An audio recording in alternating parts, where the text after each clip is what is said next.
চামড়া তুলে নেব আমরা, চিন্ময়ের চামড়া তুলে নেব আমরা। ইসকনের ঠিকানা এই বাংলায় হবে না, এই বাংলায় হবে না।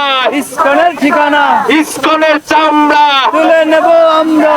ইসকনের ঠিকানা। আরে খুলনায় কি ছাত্র সমাজ আছে? খুলনায় কি ছাত্র সমাজ ছিল?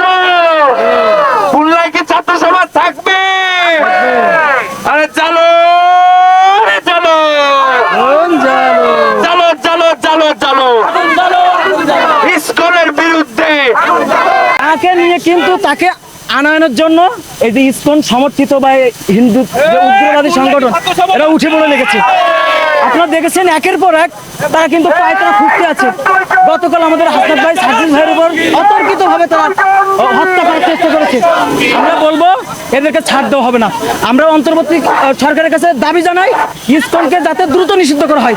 তাছাড়া আগে আওয়ামী লীগ ছাত্রলীগকে নিষিদ্ধ ঘোষণা করা হয়েছিল, কিন্তু তাদেরকে কিন্তু এখনো তারা মাঠে নামছে, তারা কিন্তু বিভিন্ন জায়গায় ঘোরাফেরা করছে, তাদের উপরে সেভাবে ব্যবস্থা নেওয়া হচ্ছে না। আমরা দাবি জানাই ছাত্রলীগ, আওয়ামী লীগ এবং ইসকনকে দ্রুত নিষিদ্ধ ঘোষণা করতে হবে। এছাড়া সংবাদ মাধ্যম এই যে ডেইলি স্টার, প্রথম আলো বলেন, এরা কিন্তু ভারতের এজেন্ডা বাস্তবায়নের জন্য কাজ করছে। আমরা চাই এদেরকে বাংলাদেশ থেকে হটানো হোক, তা না হলে এই যে আমরা বিপ্লব, এই যে গণঅভ্যুত্থানটা ব্যর্থ হবে। আমরা চাই ইসকন ছাত্রলীগ তো নিষিদ্ধ হয়েছে, কিন্তু তাদের প্রতি দ্রুত আইনি পদক্ষেপ নেওয়া হোক। আর এছাড়া ইসকন নেতা চিন্ময় প্রভু, তাকে কঠোর শাস্তি চাই, তাকে আমরা ফাঁসি চাই।